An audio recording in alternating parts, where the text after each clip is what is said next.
اس طرح نفلی عبادت انفرادی عبادت ہے، اس کے لیے اجتماعیت نہیں۔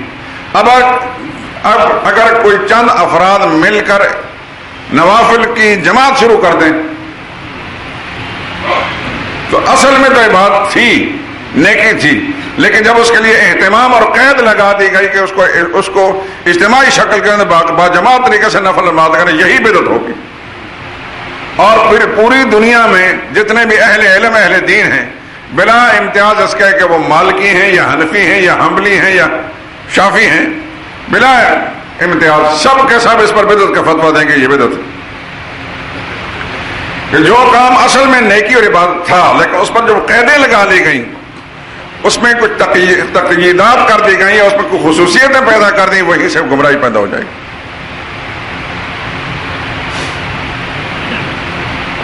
اب نفلی عبادات کے اندر چاشت کی نماز ہے، آپ جانتے ہیں حدیث صحیح بات ثابت ہے، نیکی ہے، اہل اللہ والے ہر زمانے کے اندر ادا کرتے چلے آئے، لیکن اس کے لیے خصوصیت کے ساتھ کا اہتمام کوئی شخص کہہ رہا ہے کہ چاشت کی نماز میں نے مسجد میں جا کر پڑھنی ہے اور مسجد ہی میں جائے اور وہاں جا کر پڑھے تو یہاں سے بدعت شروع ہو جائے گی۔ حدیث میں آتا ہے حضرت مجاہد ایک جلیل قدر تابعی ہیں، عبداللہ بن عمر رضی اللہ تعالیٰ عنہ کے شاگرد ہیں، کہتے ہیں میں اور عروہ بن زبیر، وہ بھی ایک تابعی ہیں، سیدہ عائشہ صدیقہ رضی اللہ تعالیٰ عنہ کے بھانجے ہیں حضرت عروہ بن زبیر، حضرت زبیر بن عوام کے بیٹے ہیں، عبداللہ بن زبیر کے بھائی ہیں۔ میں اور عروہ بن زبیر دونوں مسجد میں داخل ہوئے، فضا ہم نے دیکھا کہ سیدنا عبداللہ بن عمر جو ہے جالسن الی حجرت عائشہ، عائشہ صدیقہ رضی اللہ تعالیٰ عنہ حجرہ کے پاس بیٹھے ہیں، والناس یصلون الضحیٰ فی المسجد، اور لوگ کچھ چاشت کی نماز مسجد میں پڑھ رہے ہیں۔ تو ہم نے سوال کیا عبداللہ بن عمر، جانتے ہیں عبداللہ بن عمر کو؟ فوراً جواب دینا چاہیے۔ فاروق اعظم کے فرزند، جلیل قدر صحابی، عشاق رسول اللہ صلی اللہ علیہ وسلم کے عاشق صحابہ میں، اتنی دفعہ میں ان کا تذکرہ کر چکا ہوں عبداللہ بن عمر کا، اتنی دفعہ کہ یہ تو چیزیں حفظ ہو جانے چاہیے۔ صحابہ تو درجہ بدرجہ سارے کے سارے عاشق رسول تھے، ایسے عاشق تھے کہ آسمان کی آنکھ نے اس دھرتی پر ایسے انسان نہیں دیکھے، لیکن کچھ لوگوں میں کچھ اس صفت کی زیادتی تھی کہ حضور صلی اللہ علیہ وسلم کی ادائیں جو ہیں وہ انہیں معلوم تھے، ان کو بھی اپناتے تھے۔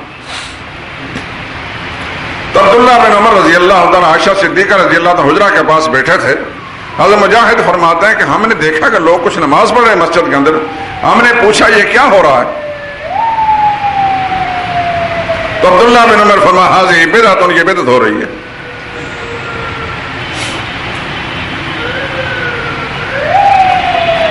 اب چاشت کی نماز آپ بھی جانتے ہیں، میں بھی سمجھتا ہوں، ہر مسلمان جانتا ہے کہ بنیادی طور پر عبادت ہے، لیکن اس کا یہ ایک انفرادی عبادت ہے، اجتماعی نہیں۔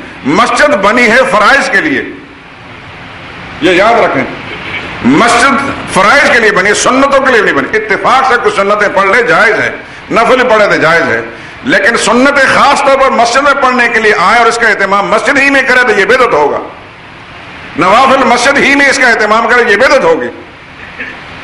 مسجد صرف فرائض کے لیے، باجماعت نماز کے لیے۔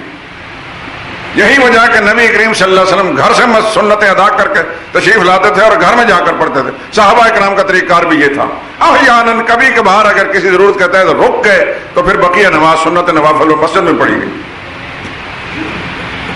یہ مسئلہ میں اس لیے سمجھا رہا ہوں کہ ہر آدمی کے ذہن کے اندر یہ ہو کہ مسجد خاص طور پر فرائض باجماعت فرائض کے لیے بنی گئی، یہ نفلوں کے لیے نہیں اور سنت نماز کے لیے نہیں۔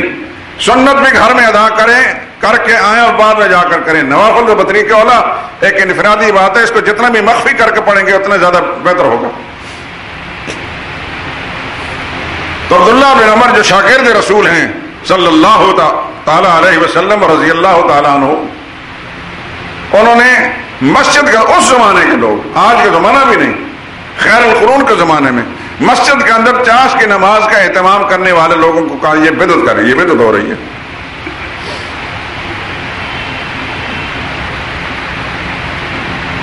تو ایک کام جو بنیادی طور پر اپنے اصل کے اعتبار سے دین اور نیکی کا اور ثواب کا کام ہوتا ہے، لیکن جب اس کو مقید کر لیں گے، اس پر خصوصیات لگا دی جائیں گے، وہی بدعت بن جائے گی۔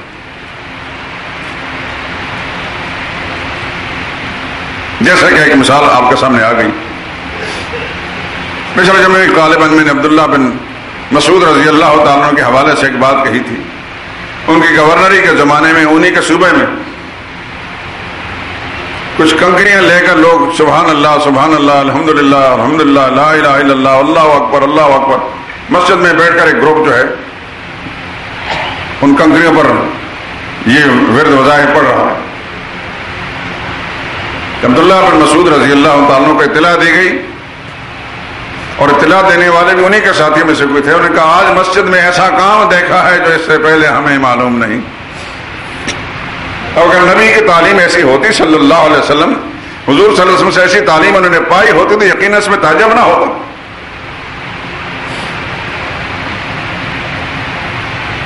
تو عبداللہ بن عمر کو بن مسعود کو ساری تفصیل جب بتائی گئی، انہوں نے فرمایا کہ مجھے ساتھ لے جاؤ۔ تو عبداللہ بن مسعود رضی اللہ تعالیٰ جب گئے تو اس وقت سر پر ایک کپڑا سا اس طرح اوڑھ لیا کہ پہچانے نہ جائیں۔ متقنعن کے الفاظ آتے ہیں حدیث میں۔ وہاں جا کر بیٹھ کے اس محفل کے اندر لوگوں کو پتا ہے کہ چلو کوئی ایک عام سا آدمی آیا۔ وہ پاکستانی گورنروں کی طرح ٹر فر نہیں کرتے تھے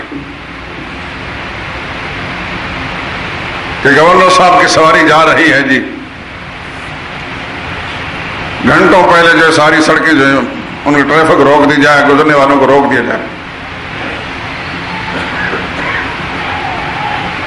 آنے سے پہلے بھی لعنت بھیجے اور جانے سے بعد لعنتیں بھیجتے رہے۔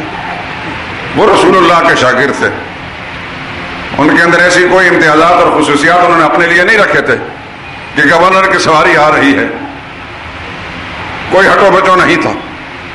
عبداللہ بن مسعود عام انسان کی طرح اپنے اس ساتھی کو لے کے چلے گئے اور اس طرح گئے ایک عام انسانوں کی حیثیت سے کہ وہ لوگوں نے پہچانا بھی نہیں کہ عبداللہ بن مسعود آ کر بیٹھے ہوئے۔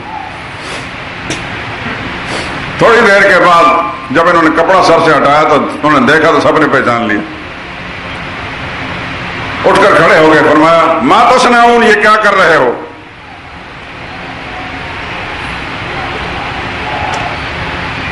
تو کہنے لگے یہ کچھ کنکریاں ہیں، ان کے اوپر ہم اللہ کا ذکر کر رہے ہیں۔ آپ بھی جانتے ہیں، مجھے معلوم ہے کہ اللہ کا ذکر ولا ذکر اللہ اکبر، اللہ کا ذکر بہت بڑی نیکی ہے۔ اور سبحان اللہ، ایک دفعہ انسان کہتا ہے جنت میں ایک درخت لگ جاتا ہے۔ یہی وجہ ہے کہ آپ جو تیسرا کلمہ پڑھتے ہیں، کلمہ تمجید، اس کے اندر یہ 4-5 چیزیں ہیں۔ سبحان اللہ تسبیح ہے، والحمدللہ تحمید ہے، ولا الہ الا اللہ تحلیل ہے، واللہ اکبر تکبیر ہے، لا حول ولا قوت الا باللہ العلی العظیم۔ یہ بھی بہت بڑی چیز ہے۔ اس تفسیر میں نہیں جاؤں گا میں۔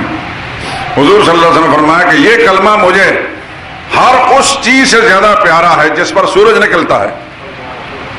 یعنی سورج جب نکلتا ہے تو مشرق سے مغرب تک پوری کائنات جو ہے روشن ہو جاتی ہے، پوری روئے زمین اور اس کے مال و متاع، اور سب سے مجھے زیادہ قیمتی نظر آتا ہے یہ کلمہ سبحان اللہ والحمدللہ ولا الہ الا اللہ واللہ اکبر۔ یہی کچھ پڑھ رہے تھے وہ۔ تو عبداللہ بن مسعود کھڑے ہو کر کیا کر رہے ہو؟ کہنے لگے کہ ہم یہ ذکر کر رہے ہیں ان کنکریوں کے اوپر۔ قال فعدوا من سیئاتکم، فرمایا تم اپنے گناہوں کو گنو، شمار کرو ان کنکریوں پر۔ یہ عبداللہ بن مسعود ہی فرما سکتے تھے۔ کون ماں کا لال دنیا میں پیدا ہوا عبداللہ بن مسعود کی بات کو غلط کہنے والا؟ میرے جیسا کوئی ہوتا تو سارے گلے پڑ جاتے کہ تو اللہ کے ذکر کو جو ہے گناہ کہہ رہا ہے۔ مگر جنہوں نے نبی سے دین سیکھا تھا وہ سمجھتے تھے کہ ذکر کیا اور گناہ کیا ہے، ذکر کیسے بنتا ہے اور یہی ذکر گناہ کیسے بنتا ہے۔ پھر فرمایا وَيْحَكُمْ یا امت محمد صلی اللہ علیہ وسلم، تباہی ہے تمہارے لیے تف ہے تم پر جو اپنے آپ کو رسول اللہ کا امتی کہلاتے ہو. ما اسرع ہلاکتکم، کتنی جلدی تم ہلاکت میں مبتلا ہو گئے. وہذا ثیابہ لم تبل، ابھی تو رسول اللہ کے کپڑے بھی پرانے نہیں ہوئے ہوں گے.